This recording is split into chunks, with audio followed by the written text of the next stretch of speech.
Mga idol, tignan niyo si Ivana. Tinulungan niya si tatay na nakabangga ng sasakyan. Ngayon, binigyan ni Ivana na pera. Tapos, may malibang pa doon na ibibigyan ni Ivana sa kanya na para sa pangnegosyo ni tatay na para hindi na siya Sabi mo, sexy ako. kasi Narinig ko matanda yan. na si tatay. Sexy. 77 na daw siya. Sexy talaga. Tapos yung asawa, Ikaw tayo, joker Hindi, pala. hindi joke. May Talagang sakit totoo na yan sinabi. epilepsy. Makilala talaga yan. Naks. Tingnan yung mga ito. Ba? Ikaw pala si Ivana Alawi po.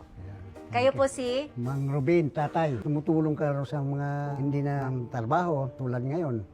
Hindi na ako makapagmaniho. Ilan taon na po ba kayo? Mag-77 na ako. Tatay, nahirap.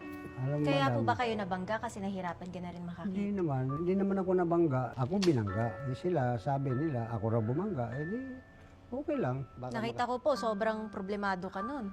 Alam mo, ma'am, hinihiling ko lang sa Panginoon natin Mm. na sana may taong magbigay ng kaligayahan ng asawa ko at saka ako.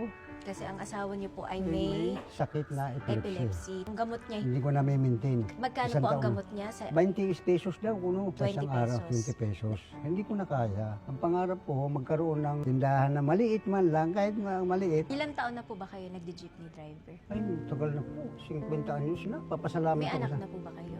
Wala kami, hindi ko inaanakan kasi Hindi. natatakot ako kasi baka anong mangyari, masuportahan pati. Kasi ako, may edad na, matanda na. Minsan, Mahal po talaga magkaroon ng anak. mahal talaga. May anak ako sa una, Dalawa.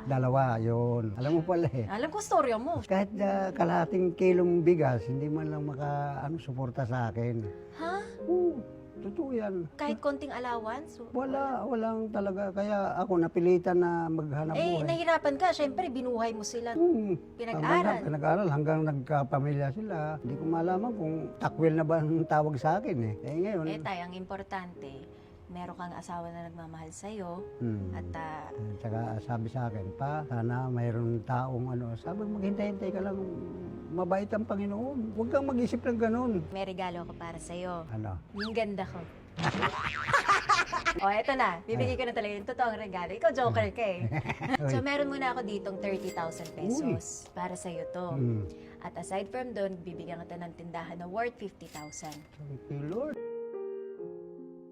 Thank you sa'yo, Ivana. Bibili ko talaga ng gamot to. Ng gamot niya. Nung una, natake siya, buwanan. Ngayon, 3 times a day.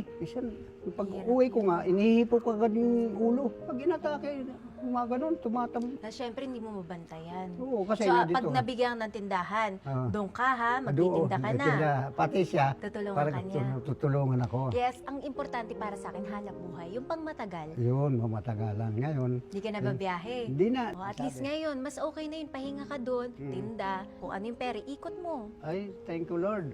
Thank you sa'yo, Ivana. Natutuwa talaga na mayroon talagang puso na nanggaling sa'yo. Bibigyan mo pa ako ng sa tindahan. O, ayusin na natin ha. Papahanap na ako doon ng sari-sari store sa lugar nyo para may kita ka araw-araw. Ayun. Naman tayo.